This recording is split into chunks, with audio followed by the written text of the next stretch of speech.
Test, test, 1, 2, 3, 4.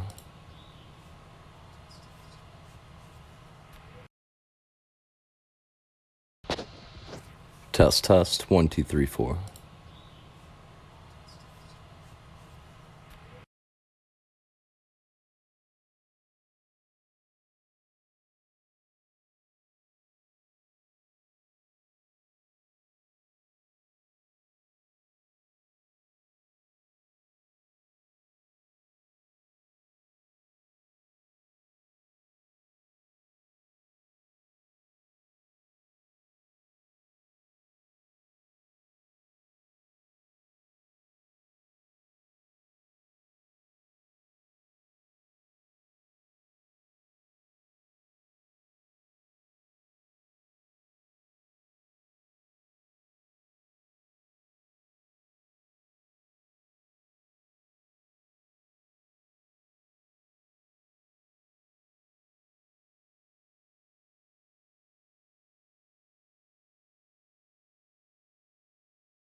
Test, test, 1, 2, 3, 4.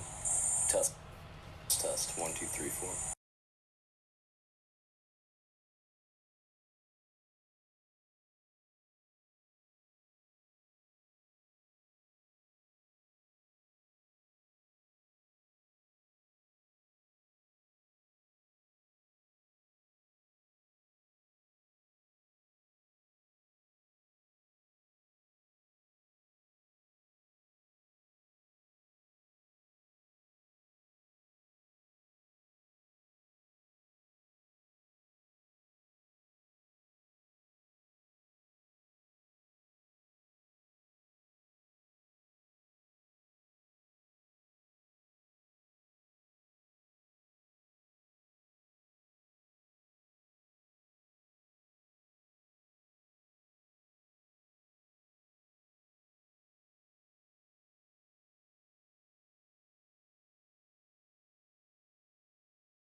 So good afternoon. It is Thursday, May 18th, 2023. I'm not really talking about anything in particular today. I think in general, I will continue doing the streams here or there, sort of opening up the window to my life, as I was saying before. And, I think the main thing for me to say that I really want to emphasize in all of my content, especially as I'm beginning in a way which I did not intend, but it is what it is. I really just, I want to be someone that's encouraging to anyone out there that ever goes through my content, because I'm an encouraging human being. To be honest with you, like, it's one of those things where it's easy to say, but it's kind of harder to do. And I feel like, there's a lot of writing I've been doing for over 10 years now, and that's kind of ebbed and flowed with time. It's mostly always been dependent on how much time I have available to work on my writing, which, again, it's like, I don't know how to say it. I mean, all of the writing that I've done has never been with any intent to, like, be in anybody. If anything, sorry, I'm just trying to get the camera to focus here. If anything, the main thing for me to say about that is just that I think that everyone has their sort of interests in life. Most of those are innate, in my opinion. It kind of depends. You could argue about it, but, like, for me, a lot of the content that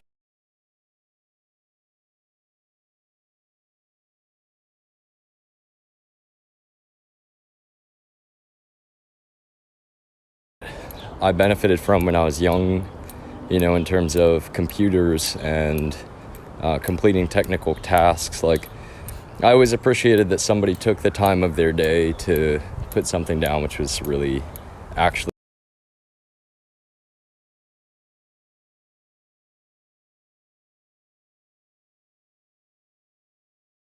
really helpful. And, for me, it's like my whole career will always benefit from the fact that not only did other people take their time to provide free information in a way, but that I took the time to educate myself. And that's never just been about technology. To be honest with you, that's always been about a mixture of things, and in a good way. Like, my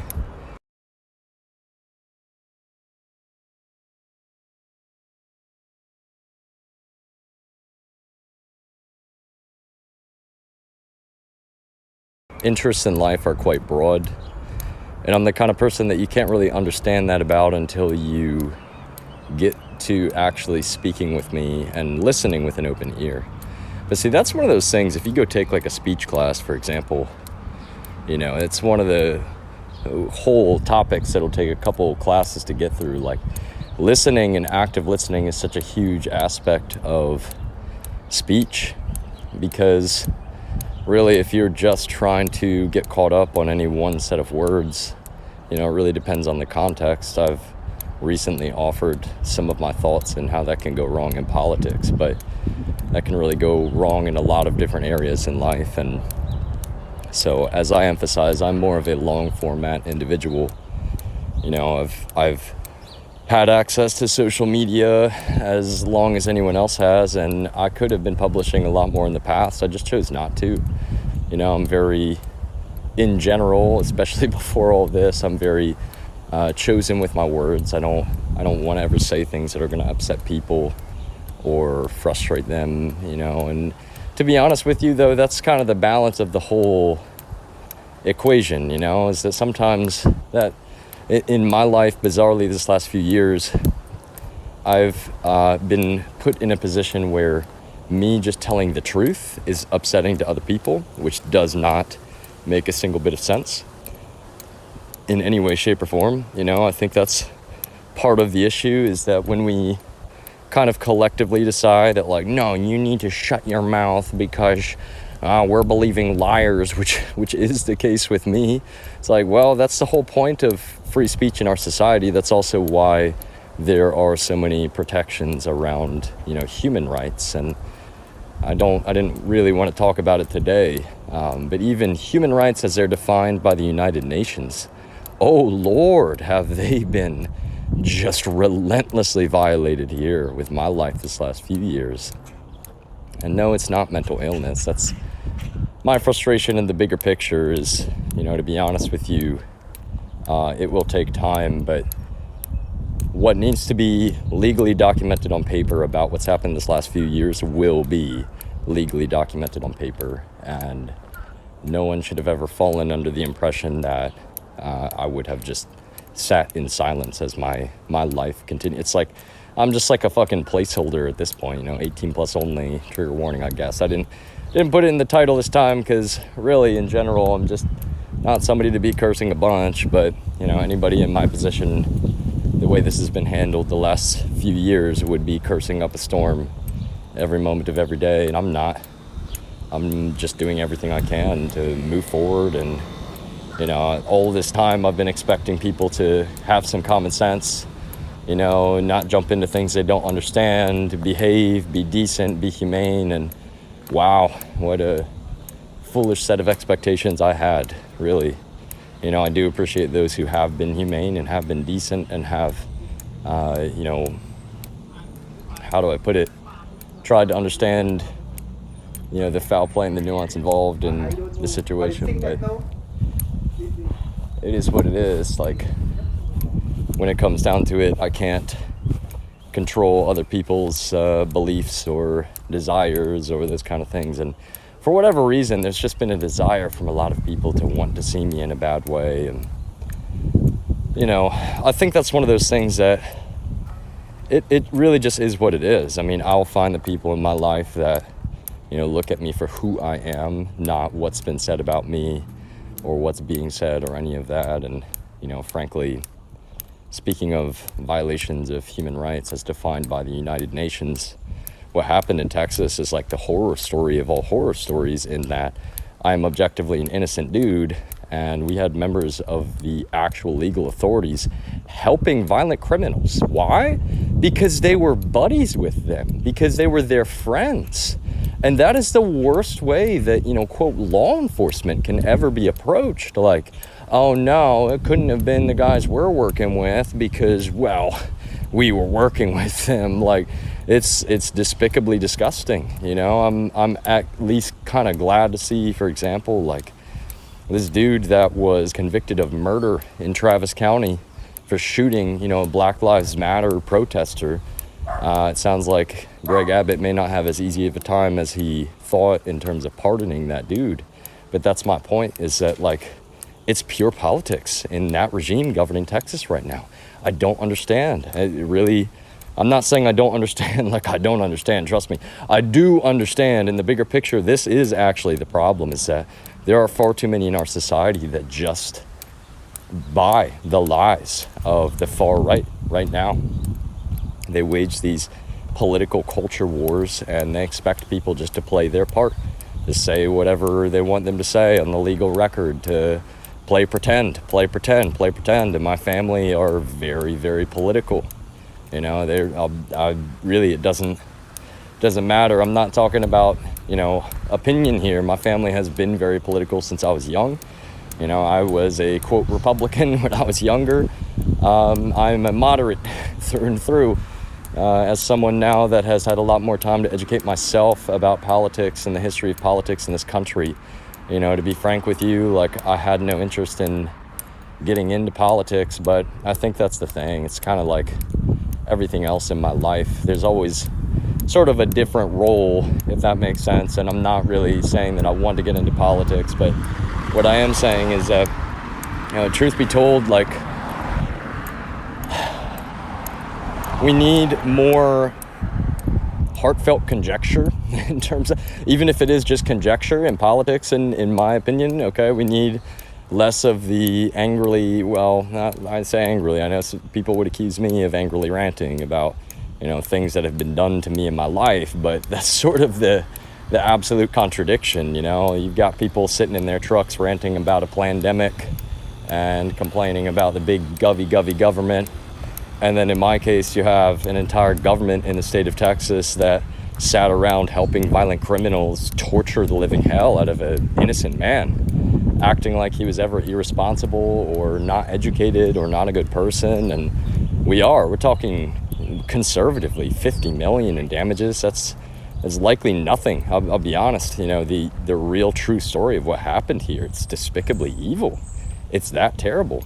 And the worst part is that anyone that remains focused on me, that means choosing to push the real violent criminals back out into the community of Texas and beyond. And what do I mean specifically? Well, primarily two crimes. That's the whole thing that's so terrible about this, that I have to say repeatedly on the public record. You know, when you are falsely accused, there are so many people that will, you know, behave as if, you know, oh no, well, I just can't take your word for it. Like, no, you can take my word for it, because my word is backed up by the data. And the fact that I can prove that the state of Texas has been trying to delete expulcatory data, that is not just not a good sign. That is an assertion that this public corruption goes all the way to the top of the state of Texas. And it really quite literally does. That's what bugs me. Like, why is someone like Greg Abbott even involved in the conversation around what I mentioned, you know, just a minute ago? Some dude that's convicted of murder.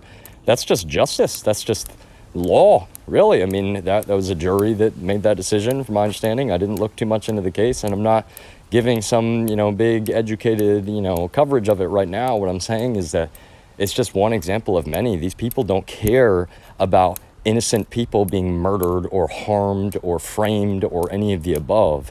All they care about is, okay, is it a right or a left thing? And that's what I think is like deeply disturbing. You know, if you're in favor of that form of justice, well, let me put it this way, you're just not in favor of justice. That means you have no conception of like why we even have a system in the first place. You know, all these people, they're like, oh, the system's just so broken. Like, I've never been saying that. What I've been saying is that as citizens, we have every right to, you know, speak our concerns and tactfully and legally, you know, attempt to address them. But that's sort of the difference, right? It's like in the regime governing Texas, you've got real chaos agents. You've got people that are willing to commit violent crime on behalf of politicians like a Greg Abbott or a Ken Paxton. And then you'll have them sit around abusing every single bit of power that they have, attempting to cover up. And I really wish it was not relevant, but it is so relevant. This organization known as the Family, they are a real mafia. When you look at the fact that Greg Abbott's a member of the Family, Ken Paxton is a member of the Family, Ted Cruz is a member of the Family, John Cornyn is a member of the Family, Dan Patrick is a member of the Family, what you start to realize is that, wow, this one mafia, this one violent organization has a stranglehold over the entire governing regime of the state of Texas. And so, yes, when I was someone that was very tactfully just raising concern about this organization, that is legally relevant. Let me put it that way. All right, I can try to find, it's one of those things. I have so much content I created that really I just was attempting to, how do I put it? Like, I was building up an archive back then. I was going to edit through and figure out what I wanted to publish and how. And my coverage of the Family way back then was in that category. It's just like, I'm not even publishing this. I'm certainly not live streaming it. I'm just talking about the fact that, wow, this organization has revealed itself to be a national security threat to me. And that was way back in, 2018. Yeah, really, like I've said before in my streams, it's one of those things where, it's kind of like looking under a rock you didn't know existed. And you look underneath and you're like, oh, Jesus Christ. A lot of the big picture, concerns with corruption that people have in the United States, how do so many of them tie back to this one single organization? And so when I say things like, addressing the Family at a congressional level would really remove, 95% of the swamp in Washington, D.C. Oh, I really do mean that. That's actually true. I can actually stand by that assertion.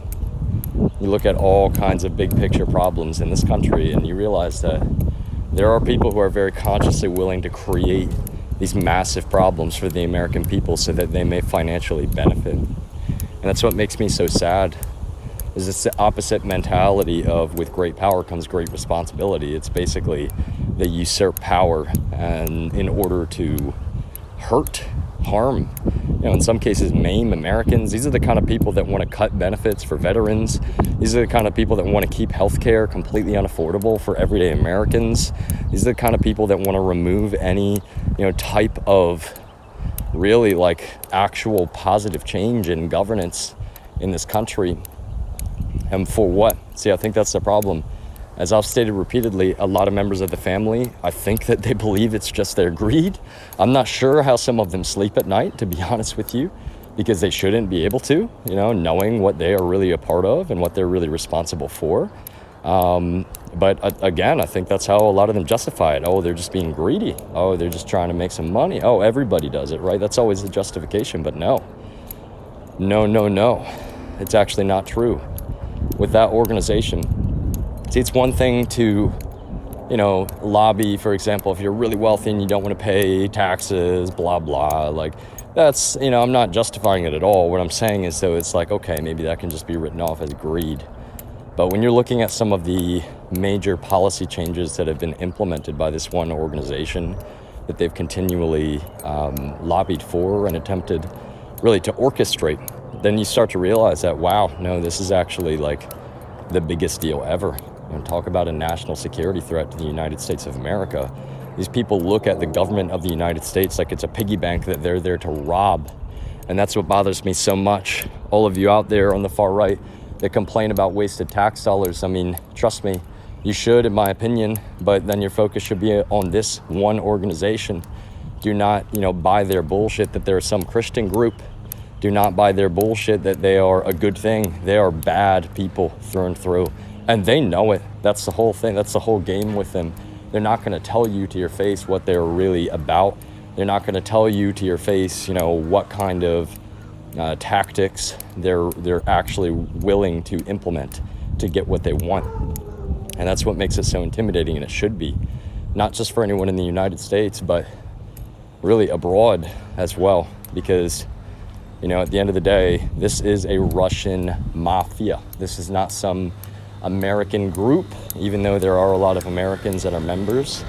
A lot of the people that don't really know what they're a part of in the family, that think it's just some church group, they are quite literally the human cover. And that's the whole point. The way that this organization was really designed, the intent was that if you're a member, you just cannot conceive what they're really up to, because there's so many, quote, good people that are a part of it, right? Everyday Americans.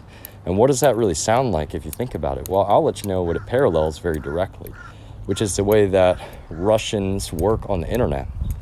So they create all of these accounts pretending to be real American citizens, putting up certain things on their social media, trying to signal about who they are, right? A lot of them very much right now in this last several years, they've tried to court, they'll put up, NRA type material. They'll put up a lot of veteran looking type material. They really are. They're trying to play the part. And what they want when they create a lot of these fake accounts, essentially, they'll comment and they'll like Facebook posts that, many times they're actually the ones creating as well. Right? And so when you see events like Charleston or others that have been actually orchestrated by Russia, by hostile foreign intelligence, you go back in time and you start looking through some of that data, and that's what I'm saying. I can guarantee you right now, not only in what, let me emphasize, it's not my opinion that Charleston was orchestrated by FSB. It truly was. In case anyone did not know that, Charleston was orchestrated. Charleston was actually, coordinated. And you have to understand why that is such an important thing. Think about how much media coverage there was of Charleston. Think about how many people were saying, oh, what's happened to America? Seeing these people walking around with tiki torches, chanting Nazi chants and saying all these terrible things. That's exactly what the Russians want. All right, and it's no mental illness. I'm not obsessed with the Russians in any way, but it's part of the reason that it's always been concerning to me is that this is far beyond what most people would consider, the conventional means of warfare. And really, how I'm asking people to understand this in the bigger picture, and I will continue to do so, is that for us in America and in the general public, we have to start redefining our understanding of conventional means of warfare, because that's the truth. Coordinating an event like Charleston is an act of war. That's how we need to think about it. Coordinating an event like Charleston is a literal act of war. Now, skipping forward a little bit from there are other events, in between that were also coordinated, really, in real life by Russians. January 6th, unsurprisingly to anybody that is, I'll be honest, cognizant on the topic, January 6th was a concerted effort. It was not some random, a few people had a few chats and then, it kind of went bad. No, January 6th was an actual concerted effort to usurp the presidency. And I'll be honest with you, there are a lot of terrifying moments from that day. But even the fact that people were chanting, "Hang Mike Pence," people who are supposed to be, Pence supporters at the end of the day, like, talk about radicalization. It doesn't just not make sense. It sort of is just evidence in favor of the larger argument here, which, again, let me emphasize, the reason I describe it that way, I'm not really making an argument so much at the moment. What I'm saying is that we need to start thinking about a lot of these topics less as, oh, no, you're totally right or totally wrong. No. You got to think about someone's making an argument, and what arguments are they making in support of said argument? All right, what claims can you say that you do agree with or that you do not agree with? If you are listening to anyone out there on the internet, this is part of what really gets me. I think there's a lot of people that it's just like, it's so black and white for you. You can't really decide, do you fully support every single thing this person says, they're great, or no, they're crazy, they're terrible, they're horrible. And that's kind of my thing. It's like, to be honest with you, you should be able to recognize the validity of anyone's arguments, even people that you disagree with very deeply, if you think that you do. You should be able to sort of separate when you're listening to someone that, you really are in favor of, or you think they're a good person. Everyone's going to say things that are wrong, that are incorrect, that can be fact-checked, all of that kind of stuff. And so that's what I'm saying is that, not only do I want the same level of scrutiny, but I guess that's what I sort of am getting at in the bigger picture. To be honest with you, I have, whether or not people understand this and what I mean, I've been held under the microscope of all microscopes the last few years of my life. And I'm telling the truth when I say that I'm a good person, I'm a peaceful dude, and you can put me under any microscope, and to be honest with you, I'm going to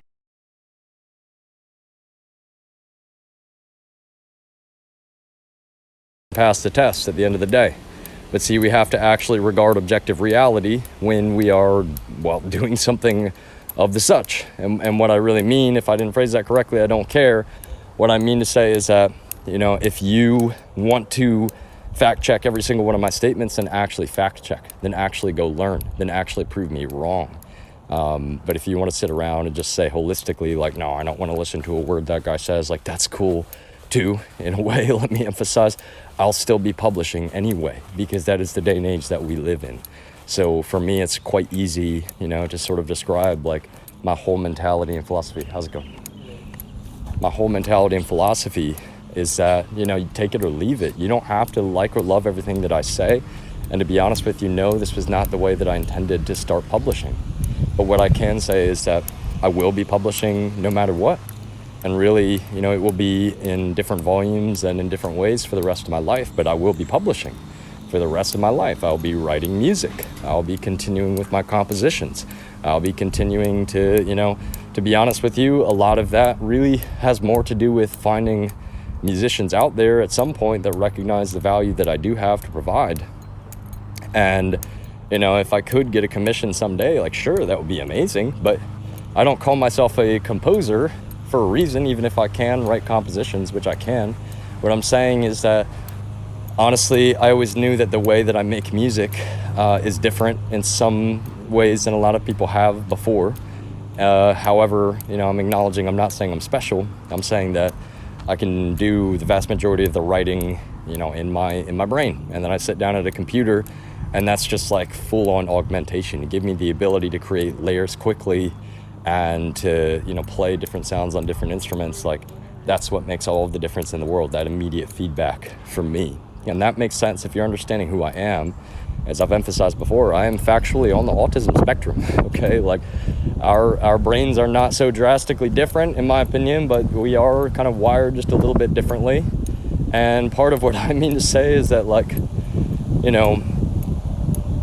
music is kind of something special with me, and you can't really understand it until you actually listen with an open ear. Now, again, I'm not saying that I'm special, and I'm not saying I have some amazing ability, but that's sort of more of the big picture, kind of long form part of who I am, right? Like, music is not even my main interest in life. It's just kind of like my form of artistic expression, writing, lyrics, even sound in general. I don't know how, I will find better ways to explain exactly what I mean, but in movies, for example, yes, I've always been a fan of the scores of certain movies, but also I've been a fan of, how sound effects are done and learning about that process and all of that kind of stuff, all of the above.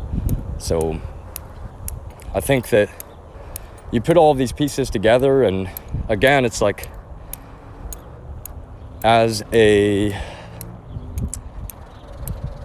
engineer, for example, for the most part, I prefer to just do my job. I'll be honest with you. I am excited and looking forward to getting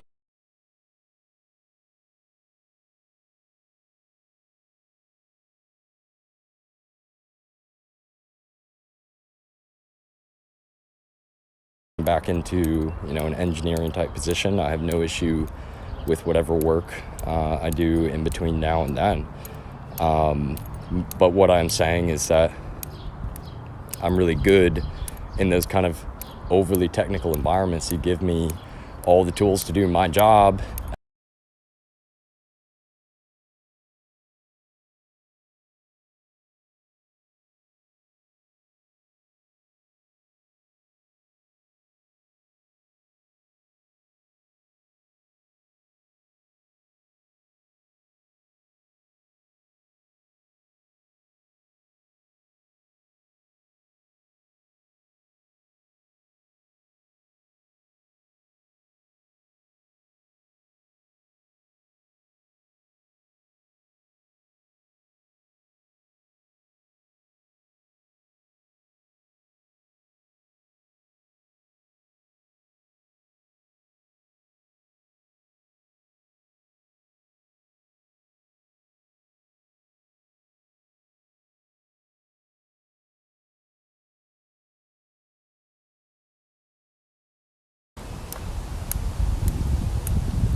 So my stream just got cut off. Again, very illegally. I'm gonna have to wipe this phone and deal with Pegasus being on this device yet again, which gets really, really, really fucking old because it is so abundantly illegal. It is so fucking illegal. But it is definitely noteworthy that I was just in the middle of saying that what happened in Texas was completely illegal, completely irreconcilable, morally, legally, ethically, and I know I said legally twice, doesn't matter.